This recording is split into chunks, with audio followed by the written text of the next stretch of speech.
આ વર્ષના સમયગાળા દરમિયાન જે કામો આગળ વધારવાના માન્ય શૈલેષભાઈએ પણ હમણાં વાત કરી, એ બધા કામોને એક એક કરતા હાથ ઉપર આપણે લીધું છે અને આગળ વધારી રહ્યા છે.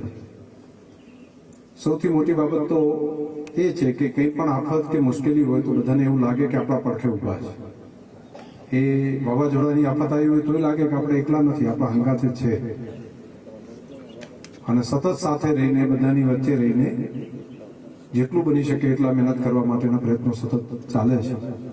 પાણીનો પ્રશ્ન જે છે એનો ઉકેલ કરવા માટે એક અભિયાન તરીકે લીધું છે. તળાવ બધાના ભરાય અને એ પાણીથી આખી ધરતી ફરી પાછી પુનઃજીવિત થાય. આ કામને એટલા જોરથી લગભગ 1400 કરોડ રૂપિયાના ખર્ચે રાજ્ય સરકારે આપણને મદદ કરી છે. હોસ્પિટલ માટેની જે આપણી વાત હતી ને, તો બધાને હું કહેતો હતો કે હું જીતીને આવીશ તો એક આ થરાદમાં એવડી મોટી હોસ્પિટલ કરશું કે અહીંયાથી આજુબાજુના તાલુકાને પણ કોઈને તકલીફ ના પડે, બધાને અહીં સારવાર થઈ શકે. તો તમારા બધાના ધ્યાન ઉપર રહે કે આપણા થરાદમાં જે હોસ્પિટલ મંજૂર કરાવરાવી છે એની ટેન્ડરની પ્રક્રિયા ચાલે છે. પહેલા બધાને લાગતું હતું કે કેટલો ખર્ચો થશે, 2-5 કરોડ રૂપિયા, 10 કરોડ રૂપિયા થશે. તો ગયા બજેટની અંદર 10 કરોડ મંજૂર કરાયા હતા.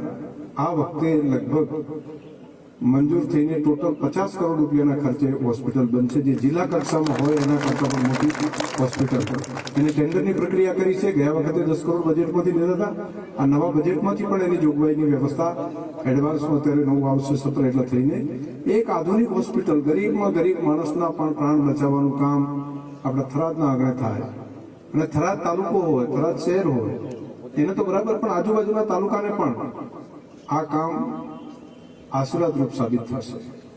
છેક અમદાવાદ જવું પડે, પાલનપુર જવું પડે, એના બદલે ઘર આંગણે સરકારી વ્યવસ્થામાં કોઈ પણ રૂપિયાના ખર્ચા વગર એની સારવાર કરી અને એના ઘણી બધી એટેક આવ્યો હોય તો માણસને બહાર જતા જતા માણસ જતો રહે છે. તો આપણા ઘર આંગણે જ એની વ્યવસ્થા હોય, અહીંયા સારવાર થાય. કોઈ બેનને ડિલિવરીનો પ્રસંગ હોય, કેસ બગડી ગયો તો એ પણ અહીંયા સુવિધા બધી હોય. આઈસીયુથી કરીને બધી વ્યવસ્થા આપણે ત્યાં જ હોસ્પિટલ અહીંયા થરાદમાં થાય. અને આવતા જાન્યુઆરી મહિનાની અંદર એનું ખાતમુહૂર્ત કરવાનું પણ થઈ ગયું છે. ટેન્ડરની પ્રક્રિયા પણ પૂરી થઈ ગઈ છે. જીઆઈડીસીની વાત જે કરી હતી કે આપણે જીઆઈડીસી બનાવશું, તો જીઆઈડીસી મંજૂર થઈ ગઈ છે અને એની જમીનનું પણ પ્રપોઝલ અત્યારે રાજ્ય સરકારમાં એની મંજૂરી રેવન્યુ અને બંને ડિપાર્ટમેન્ટની વચ્ચે ચાલી રહી છે. તો અહીંયા નાના મોટા ઉદ્યોગ ધંધા ચાલુ થાય તો ઘણા બધા લોકોને રોજગારીની તક એમાંથી ઊભી થશે. તો આ કામ પણ પહેલા વર્ષે જે આપણે વાત કરી હતી, તો આ વર્ષના હિસાબ તમને બધાને અત્યારે નાનો મોટો આપું છું. રોડ રસ્તાના કામ પણ આખા રાજ્યમાં સૌથી વધારે થરાદમાં છે. આપણા આખા રાજ્યમાં કહું છું, એ પણ આપણા ત્યાં આ પહેલા જ વર્ષે થયું છે. તો એની શરૂઆત કરીએ. હજુ ઘણા બધું કામ કરવાનું બાકી છે, હજુ ઘણા કામ કરવાના આપણે બાકી છે. એક કાર્યાલયની વાત કરી હતી, તો કાર્યાલય પણ સતત ધમધમે છે. અત્યારે 250 કરતા વધારે લોકોને અમદાવાદ કોઈ સિવિલની અંદર સારવાર આપીને એમ કીધું હોય કે આ કેસ હવે બચે એવો નથી, હાર્ટ એટેક છે, કિડનીનો છે, કેન્સરનો છે, તો એમને પણ સારવાર અપાઈને લોકોના પ્રાણ બચાવવા માટે સહયોગી થવાનું ઈશ્વરે કામ આપણા કાર્યાલયના માધ્યમથી કરાવડાવ્યું છે. અત્યારે દરેક તાલુકાના ગામડે ગામડે મોદી સાહેબની ગેરંટીવાળી ગાડી આવે છે અને એમાં દરેક નાના મોટા માણસને, નાનામાં નાના માણસને પણ એને કાર્ડ ના હોય આરોગ્યનું, તો આરોગ્યનું કાર્ડ એનું 10 લાખ રૂપિયા સુધીનું કાઢી આપવાની વ્યવસ્થા કરી છે. 5 લાખ ભારત સરકાર, 5 લાખ રાજ્ય સરકાર. એને મળી જાય તો એ દવાખાને લઈને જાય તો 10 લાખ રૂપિયા સુધીનો ખર્ચમાંથી 1 પણ રૂપિયો એમને ખર્ચો ના કરવો પડે. ઘર આંગણે ગામડે ગામડે આવીને ફોર્મ ભરાવાનું કામ સરકાર કરી રહી છે. આપણે કોઈને ગોતવા જવાની જરૂર નથી કે કોકને પકડીને આપણે ડાયરેક્ટ તમે ઓફિસમાં આવો અને અમારું આ ફોર્મ ભરી આપો.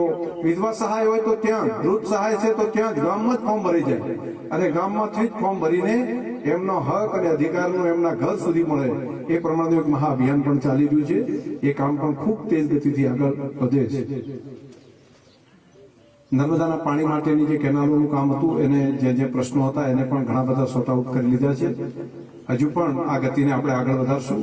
તમારો સ્નેહ અને પ્રેમ એ ખૂબ છે અને એ વાત મારા હૃદયની અંદર પણ એટલી જ છે કે તમારો પ્રેમ ને લાગણી છે એનાથી સહેજે આગા પાછું નરે. જે કામ તમે પ્રેમ રાખ્યો છે એનાથી સવાયો બદલો આપીને આ વિસ્તારનું ભલું થાય એના માટેનું કામ આપણે કરાય. તમને બધાને મારે કહેવું છે કે અહીં થોડું મારી અપેક્ષા પ્રમાણે નહોતું થયું, થોડી કચાશ થઈ ગઈ.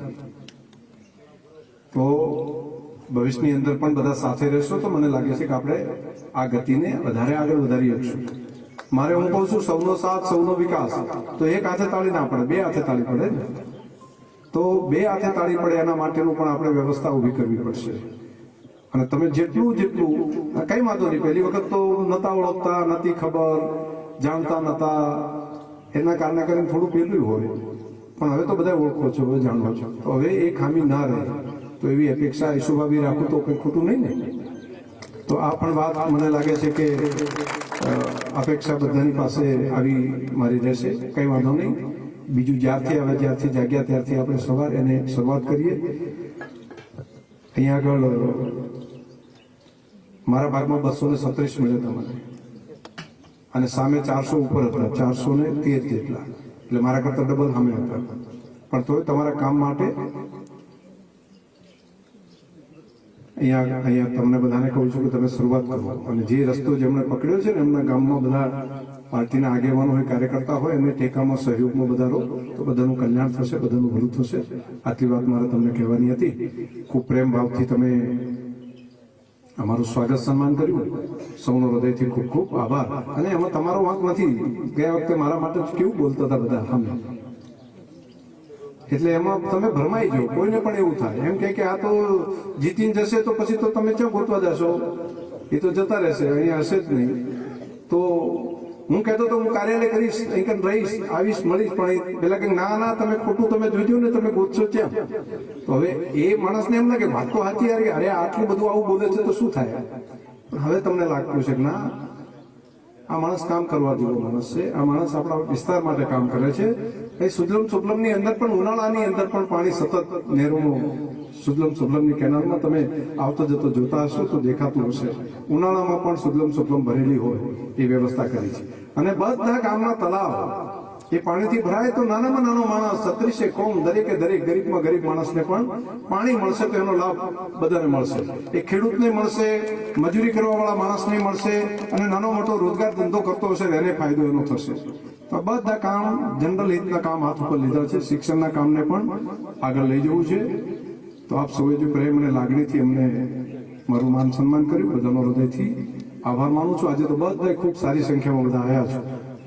અને ગામના વિકાસ માટે, પેલા માટે સરપંચ અને બાકી બધા આગેવાનો સાથે, પાર્ટીના આગેવાનો સાથે બધા કહેજો, જે કે મારાથી બનતું હશે બધું આગળ વધારશું. એક ગયા વખતે એટીવીટીમાંથી 2 લાખ રૂપિયાનું રોડનું કામ અહીંયા લીધું હતું. હજુ પણ કંઈ કરવા જેવું લાગે તો બીજા પણ 2-2.5 લાખ રૂપિયા તમે બધા ભેગા થઈને મને કહેજો, તો એ પ્રમાણેનું બીજું નવું કામ પણ આ વર્ષે લેશું. શરૂઆત એમ કરીને બીજા પણ નવા કામ માટે 2.5 લાખ રૂપિયા જે આપ્યા છે, એના સિવાય બીજું પણ જાહેર રીતનું કોઈ કામ હોય તો અમને કહેજો, કરીશું બધા કામથી. બધાનો હાથાવાળાથી પીલુડા કરવા છે.